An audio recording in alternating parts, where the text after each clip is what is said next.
की जय, भारत माता की जय, वंदे मातरम, वंदे मातरम। आज राष्ट्रीय गणित दिवस आहे। सरकारी प्रौढशाळा एकंबा, तालुका बसव कल्याण येथे आज दिनांक 22 डिसेंबर 2025 आजच्या दिवशी थोर गणितज्ञ सर्व विद्यार्थ्यांचे आवडते श्री रामानुजाचार्य यांचा जन्मदिवस हा गणित दिन म्हणून साजरा केला जातो। तसेच आमच्या शाळेचे मुख्याध्यापक श्री चंद्रकांत बिराजदार सर व आजच्या कार्यक्रमाचे अध्यक्ष सुद्धा तेच असून त्यांची उपस्थिती नाही। तसेच आमच्या शाळेचे इतर शिक्षक गणित विषयाचे शिक्षक श्री काळे सर यांना आपले स्थान ग्रहण करावे अशी विनंती करते।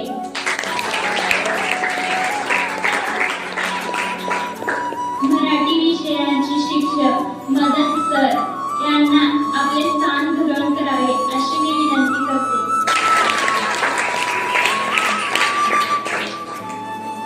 विज्ञान विषयाच्या शिक्षिका सविता बिराजदार मॅडम सर यांनी करावी अशी विनंती करते।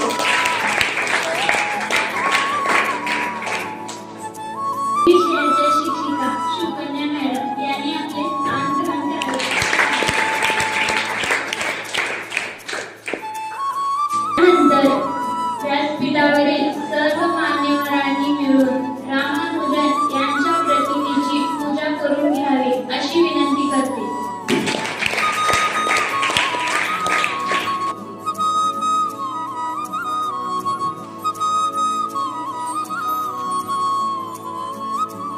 पूजा केल्याबद्दल सर्वांना धन्यवाद। यानंतर स्वागत गीताचा कार्यक्रम शुभांगी पार पाडेल। नमस्कार, स्वागत गीताचे कार्यक्रम मी पार पाडणार आहे। आजच्या कार्यक्रमाचे अध्यक्ष श्री सविता टीचर यांचे पुष्पगुच्छ देऊन सुप्रिया आणि आनंदा यांनी स्वागत करावे।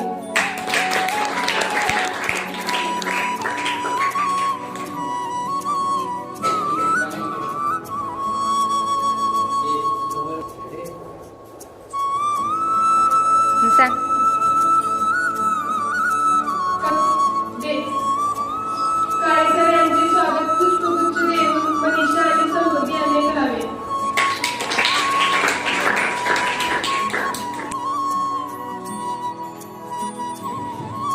मदन सर यांचे स्वागत पुष्पगुच्छ देऊन स्मिता आणि प्रतीक्षा यांनी करावे।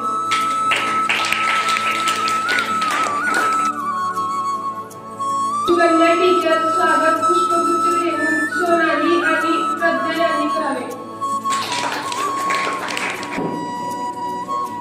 स्वागत केल्याबद्दल सर्वांना माझा धन्यवाद। स्वागत गीताचा कार्यक्रम केल्याबद्दल शाळेच्या वतीने शुभांगीला धन्यवाद। यानंतर पुढील कार्यक्रमाला सुरुवात करू। आता माझी मैत्रीण साक्षी ही गणित दिनानिमित्त माहिती सांगणार आहे।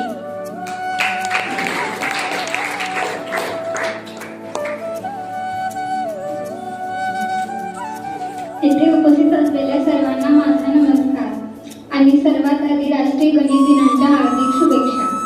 तर मित्रांनो, आज आपण येथे राष्ट्रीय गणित दिवस साजरा करण्यासाठी जमलेलो आहोत।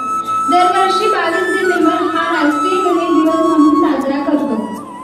हा दिवस भारताचे महान गणितज्ञ श्रीनिवास रामानुजन यांचा जन्मदिवस म्हणून साजरा केला जातो।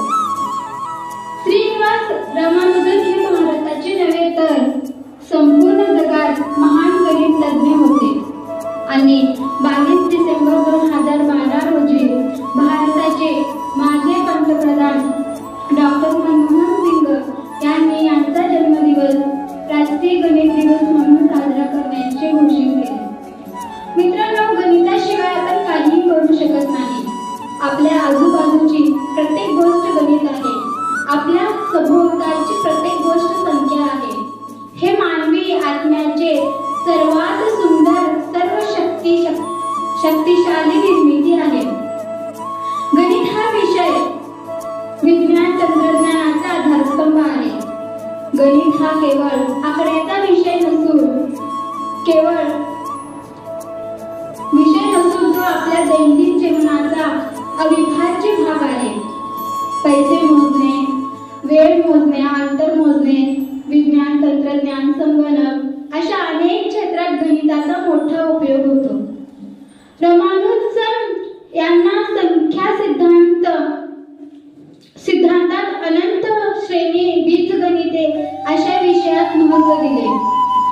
त्यांनी अशा विषयावर महत्त्वपूर्ण संशोधन केले आणि त्यांना फार कमी औपचारिक शिक्षण असूनही जगभरातील सर्व गणित तज्ञांना आश्चर्यचकित केले. आणि श्रीनिवास रामानुज हे आपल्या गणित स्वतः प्राप्त केले होते. श्रीनिवास रामानुजन हे गणितामध्ये खूपच हुशार होते. तर मित्रांनो, गणित हा विषय अवघड आहे असे समजतो. गणित हे एक कोडे सोडवण्याचे साधन आहे आणि आपण जेव्हा हे समजून घेतो तेव्हा आपणच म्हणतो की गणिताशिवाय कुठलाच विषय सोपा नाही. धन्यवाद.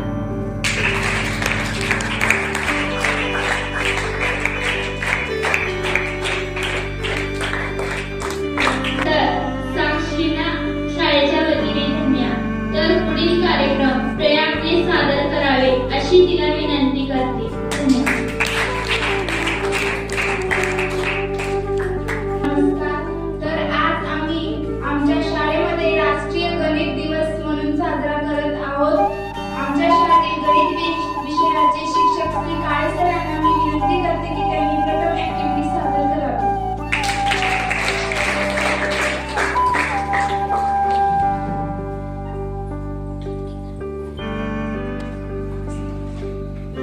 शाळेतील सर्व शिक्षक बंधू भगिनी तसेच आमच्या विद्यार्थी वर्ग यांना आजच्या विशेष गणित दिनानिमित्त सर्वांना माझ्याकडून हार्दिक शुभेच्छा. विद्यार्थ्यांनो, आज राष्ट्रीय गणित दिवस साजरा करत असताना गणितामध्ये काही ऍक्टिव्हिटी केली जातात.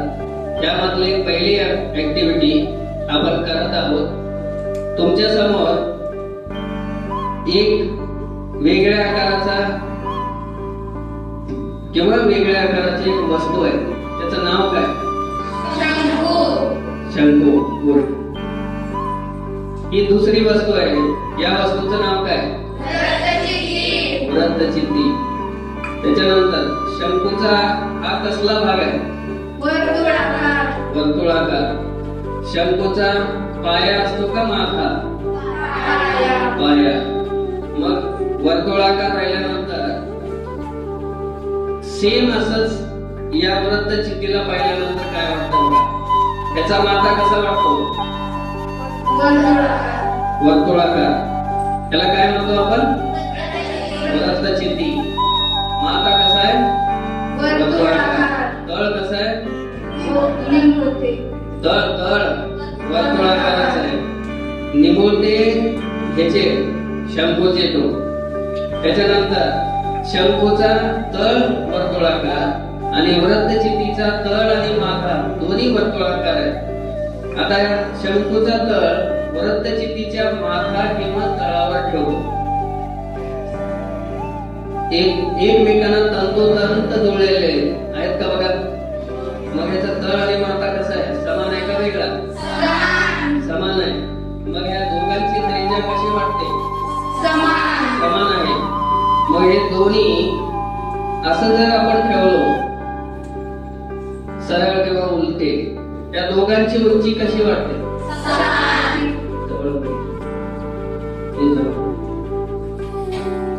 दोघांची उंची समान आहे. दोघांच्या तळांची त्रिज्या समान. मग असे असताना आपण शंकूमध्ये एक मिश्रण भरतो. म्हणजे मिश्रण भरत असताना घनफळ काढतो का क्षेत्रफळ? घनफळ. मिश्रण भरून आपण कशामध्ये घालायचं? वृत्तचित्तीमध्ये. किती वेळेस घातल्यानंतर भरते थोडं लक्ष देऊन बघा.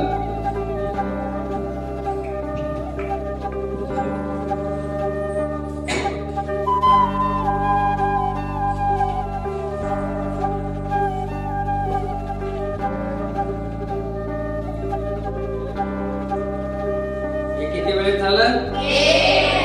एक वेळेस झालं. आता आपण दुसऱ्या वेळेस भरत आहोत.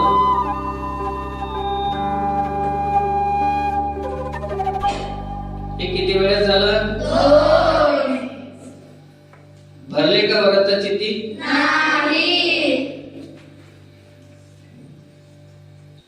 कितव्या वेळेचे भरत आहोत आपण?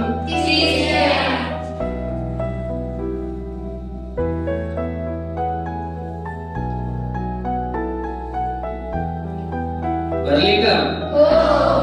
एक वेळेस घातल्यानंतर भरली का 3 वेळेस घातली? छान वाटलं? किती वेळेस घातल्यानंतर भरले?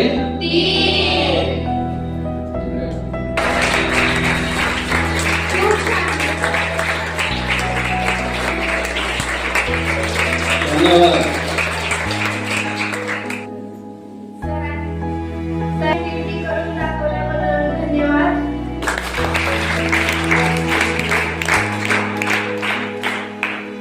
तर पुढील ऍक्टिव्हिटी ओमसी आणि प्रयागने पार पाडावी. पुढील ऍक्टिव्हिटी स्नेह आणि शुभांगी सादर करावे. काही प्रौढशाळा एकवगा तालुका बसव कल्याण. माझे नाव स्नेहा नंदन मंगे. तर आज शुभांगी बालाजी शिंदे.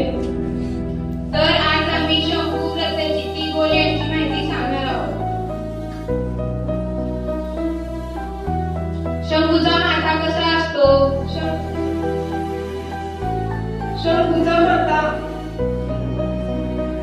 शंभूचा माता निवळता असतो. शंभूचा पाया कसा असतो? शंभूचा पाया लांबा असतो. शंभूचे वक्र पृष्ठबळ काढण्याचे सूत्र. पैयारियल. शंभूचे एकूण पृष्ठबळ काढण्याचे सूत्र. पैयार कंसात R + L. शंभूचे घनफळ.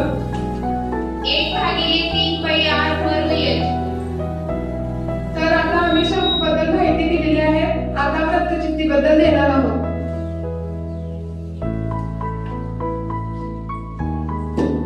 आता व्रतचित्तीबद्दल माहिती सांगणार आहोत. व्रतचित्तीचा तळ व माथा कसा असतो? व्रतचित्तीचा तळ व माथा वर्तुळाकार व समान असतो. व्रतचित्तीचा तळ, व्रतचित्तीचा माथा दोन्ही पण समान असतात. हे तळ आणि हे माथा. व्रतचित्तीचे वक्र पृष्ठफळ काढण्याचे सूत्र. 2πr/h. व्रतचित्तीचे एकूण पृष्ठफळ काढण्याचे सूत्र. 2πr कंसात h r + h. व्रतचित्तीचे घनफळ. πr/h.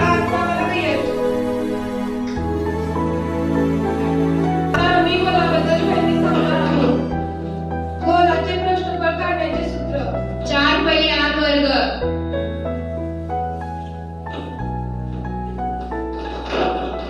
हे गोल आहे.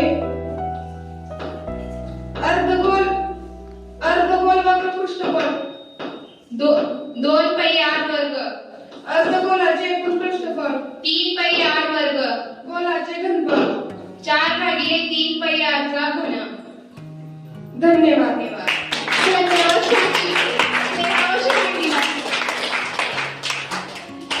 तर पुढील ऍक्टिव्हिटी आदित्य आणि वनिता यांनी सादर करावे. सरकारी प्रौढशाळा एकवगा या शाळेत शिकत असलेली मी अविद्या तानाजी पुजारी. वनिता, माझे नाव वनिता चंद्रकांत मिचकाटे. आपण चौकोनाची माहिती देतो. चौकोनाची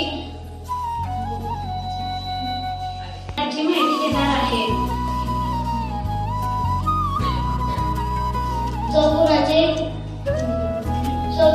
चौकोनाचे प्रकार सांग. समभुज चौकोन, समलंब चौकोन, पतंग, आयत, चौरस. चौकोनाची माहिती सांग.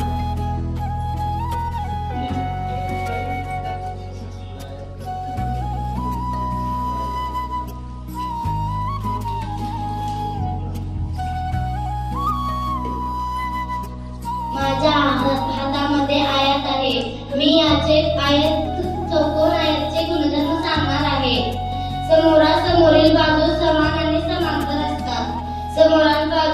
आणि समांतर असतात. दोन्ही कर्ण समान आणि समांतर असतात. चारी बाजू 90 अंशाचे असतात. चारी कोण 90 अंशाचे असतात. याची बेरीज केल्यावर 360 होते. चारी कोणाची बेरीज केल्यावर किती उत्तर येते? 360. चौरसाचे गुणधर्म सांग. मी याची माहिती सांगणार आहे. समोरासमोर बाजू समान असतात. समोरासमोर बाजू समान असतात. याचे कर्ण समान असतात. याची बेरीज केल्यावर किती होते? चारी कोणाची बेरीज केल्यानंतर 360 अंश इतकी येते. धन्यवाद. पुढील ऍक्टिव्हिटी श्रद्धा आणि सतीक्षा यांनी सादर करावे.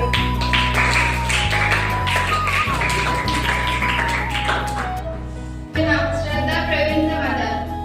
माझे नाव सतीक्षा मदन कांबळे. आज आम्ही सरळ व्याज आणि चक्रवाढ व्याज बद्दल माहिती सांगणार आहोत. सरळ व्याजाची व्याख्या सांगा. मुद्दलवर आकारणीचे व्याजाची आकारणी म्हणजे सरळ व्याज. सरळ व्याजाचे सूत्र सांगा. I बरोबर PTR भागिले 100. चक्रवाढ व्याजाची व्याख्या सांग. मुद्दल आणि व्याज कंसात रास कंस बंद यावर पुन्हा व्याजाची आकारणी करणे म्हणजे चक्रवाढ व्याज होय. आपल्या भाषेमध्ये व्याजावर पुन्हा व्याजाची आकारणी कंसात व्याजावर व्याज कंस बंद. चक्रवाढ व्याजाचे सूत्र सांग.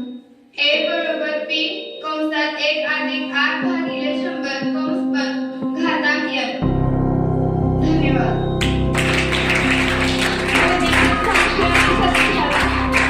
ही ऍक्टिव्हिटी सारिका हिने सादर करावी अशी मी विनंती करते.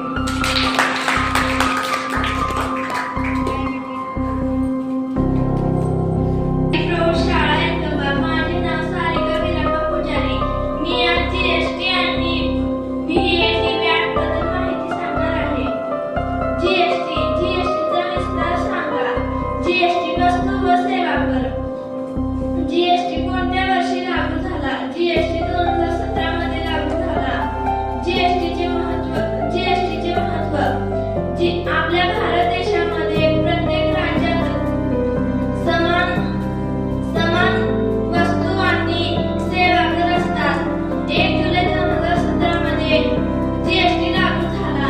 GST प्रत्येक राज्यात पहिले प्रकारात वापरत होते, पण आता GST एकच म्हणून वापरतात. VAT व्याजचे रूप सांगा. Value added tax. VAT कोणत्या वर्षी लागू झाला? VAT एप्रिल 1, 2005 मध्ये लागू झाला. धन्यवाद.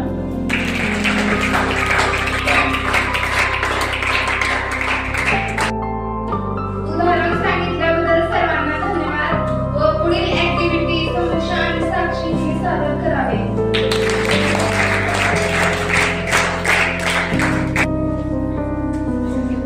सरकारी प्रौढशाळा एकंबा तालुका बसवकट्या. मी साक्षी संजू चव्हाण. मी समीक्षा संतोष जमादार. आम्ही आज मनातील संख्या ओळखणार आहोत. समीक्षा, तुझ्या मनात एक संख्या धरले. तुझ्या मैत्रिणीच्या तेवढे धरले. बेरीज कर. केले. तिच्यात माझे 10 घाल.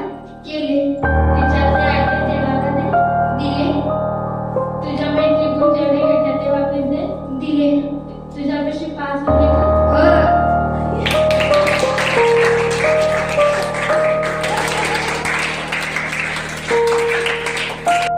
प्रौढशाळा एकंबा तालुका बसवकट्या या शाळेत शिकत असलेली मी प्रयाग संतोष.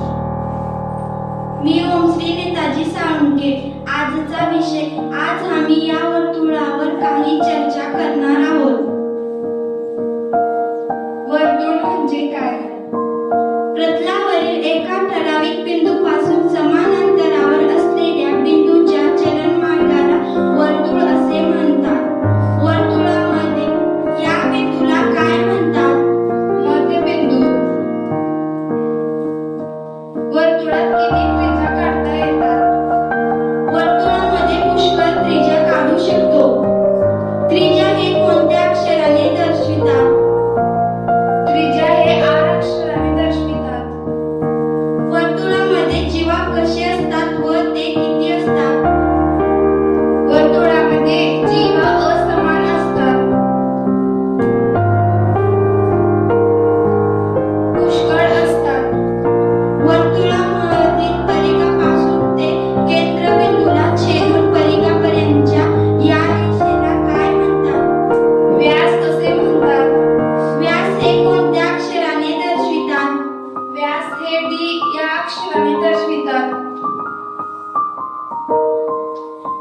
पणिकाचे सूत्र सांगा.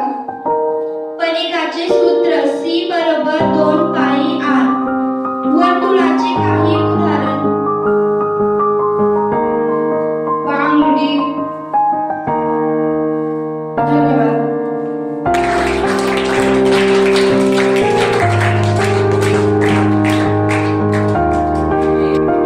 असे असे वर्तुळ कोठे कोठे पाहायला मिळतात? मम्मीची भाकर. मम्मीची भाकर.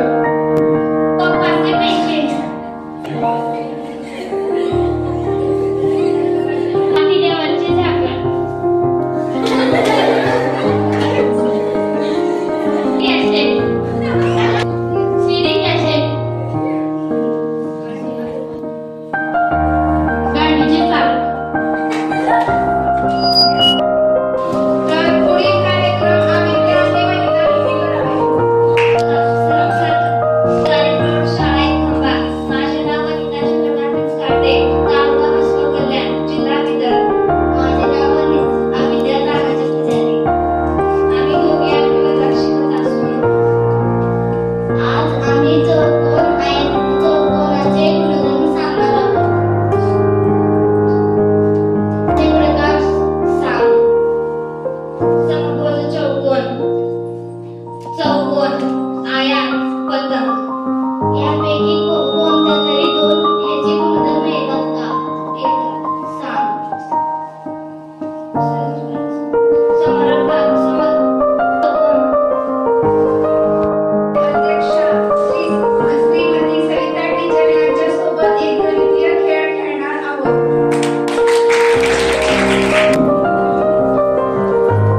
सरकारी प्रौढशाळा एकंबा, तालुका बसव कल्याण.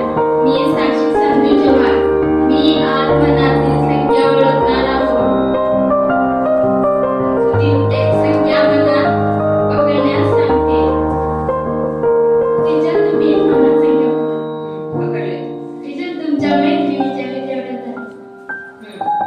टीचर, त्याच्यात माझे 8 नुसार. तिच्यातले 8 मी देवाला दिले. आता उत्तर काय येतील ते मी सांगते. मैत्रिणीचे जेवढे धरलं होतं तेवढे वापरते. उत्तर आले 4. करेक्ट उत्तर आहे. पण मला हे कसे केलीस हे थोडं सांगावं. थँक्यू. उत्तर करेक्ट सांगितलं. तर मी 4 संख्या धरलेली होती. मग ती कसं आलं सांग.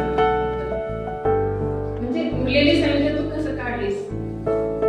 मला 4 सांगितलीस म्हणजे मला एक नंबर धरायला सांगितलीस. मी 4 धरले. मग पुढे तुमच्या मैत्रिणीचे 4. 8 झाले. माझ्या 16 झाले. 16 मधले अर्धे देवाला. किती राहिले? 8. मैत्रिणीचे अर्धे 4. 4 उरले. 4.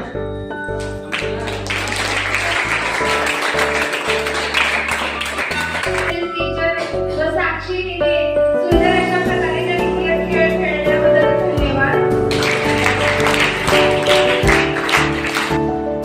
ऍक्टिव्हिटी आमच्या शाळेत गणित विषयाचे शिक्षक करतील. प्रयोगशाळा एकंबा. आज राष्ट्रीय गणित दिनानिमित्त आपण आपल्या शाळेमध्ये एक ऍक्टिव्हिटी करत आहोत. दिसणारी आकृती कोणती? त्रिकोण. या त्रिकोणाला बाजू किती आहे? एका बाजूवर येतात हे शिरोबिंदू आहे त्रिकोणाचा. इथे किती चौकस आहे? या बाजूवर किती चौकस आहे? या शिरोबिंदूवर इथं या शिरोबिंदूवर इथं आणि मध्यंतरी या बाजूवरचे सर्व 24 ची बेरीज करा.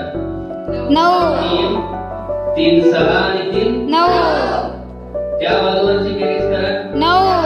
त्या बाजूवरची बेरीज करा. इथं मध्ये किती? हे 24 काढून इकडं आणि तिकडं चौकार ऍडजस्ट करायचं आणि बेरीज 9 झाली पाहिजे. कोण करू शकते का?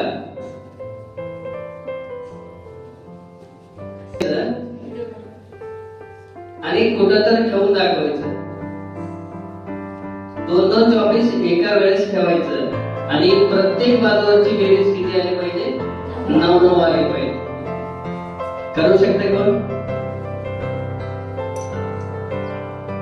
नाही आपण करू. हे 24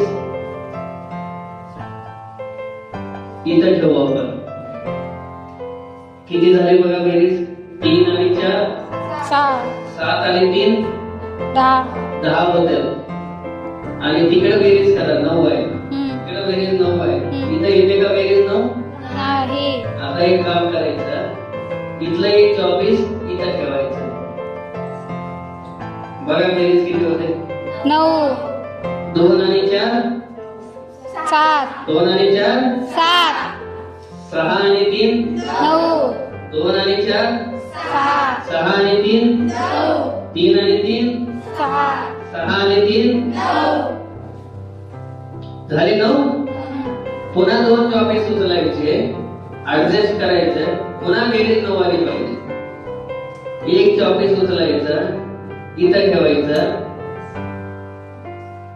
पुन्हा एक 24 उचलायचं, इथं ठेवायचं. बघा बेरीज 2 आणि इथं किती जमले? इथं किती आहेत बघा? खाली 3 आहेत, वरे तुम्हाला मोजता येत नसेल तर बघा 5 आहे. इथं 2, इथं 5 7 7 आणि 2 9. त्याच्यानंतर 2 आणि 4 6 आणि 3 9. पुन्हा 2 आणि 4 6 आणि 3 आले. आता हे मध्ये कशासाठी बसले? ह्याला पण ऍडजस्ट करावं लागेल नाही का? टूरला गेल्यावर एकटा हरवल्यावर रडतो का नाही, तसं 24 सुद्धा एकटं रडत बसले. ह्याला ऍडजस्ट करू आपण. ओके. हा आता उरलेले 24 ला काय करायचं? इथं ठेवायचं आणि त्याच्यामधलं एक 24 आणायचं, इथं ठेवायचं. मग आता 2 आणि 5 7 आणि 2 9. 2 आणि हे किती? 7 7 आणि 2 2 आणि 5 7 आणि 2